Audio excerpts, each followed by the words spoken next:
So I prepared a statement to respond to the statement that President Bueltel read at the last meeting.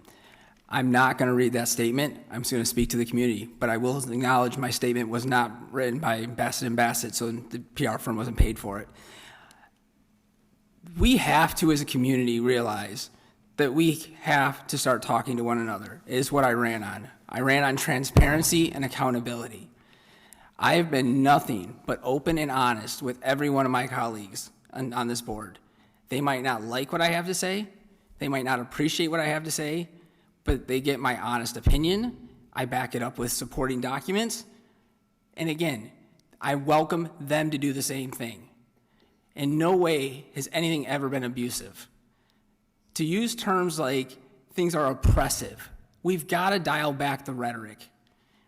To hear someone get up today and continue to say that people are going after and attacking people, we do not have that reality in our community.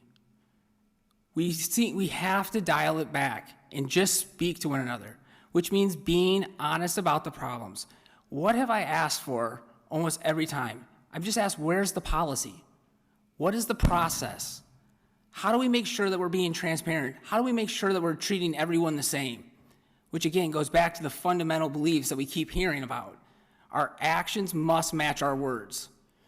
So again, I actually was going to nominate President Bueltel, because as she said, she thought she was someone that could find common ground and lead us.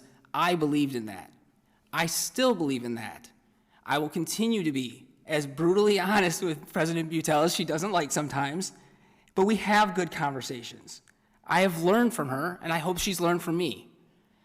But we're not going to get there when we don't just share our honest opinions. But yes, there is a piece of it where there is the idea of cancel culture, where people are scared to share their opinions. If we are not willing to acknowledge that, we cannot move forward. So yes, that means there's going to be some topics that we're going to address that are going to make us uncomfortable, but we have to address them. We cannot get caught up in false narratives. We cannot get up in fabricated myths of threats.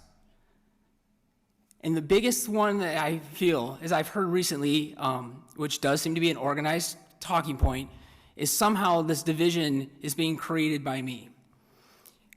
Our community is divided, our society is divided, our country is divided. That is not new. What is new is this board is divided. It used to be an echo chamber. It is no longer an echo chamber, and that makes people uncomfortable. But being uncomfortable is what makes us better. We make each other better when we challenge each other's thoughts. That is what we should be showing our students. They learn from being wrong. You learn from falling. Again, Scott is someone that I found a lot of common ground with because I got to know him. I used to make fun of him because he didn't show up to meetings very often. But again, that's just the reality. He didn't show up to meetings very often. But again, we've sat here, we've found common ground. We are going to start moving forward. So one commitment I'm making to the community right now is I'm going to change some of the approaches I've taken. I wanted to see us use our work sessions in a much more collaborative way. I have not seen that be reciprocated at this point. There are really good policies other districts have. I'm going to start working on some of those. I will work with my colleagues to modify some of them. We're going to start adopting better policies. I'm going to share them with the community so you can see what they are, because that's the way we're supposed to do this, and hopefully we'll continue to make progress. But again, I will promise to this point, I'm going to continue to be open and honest. You're going to know where I stand.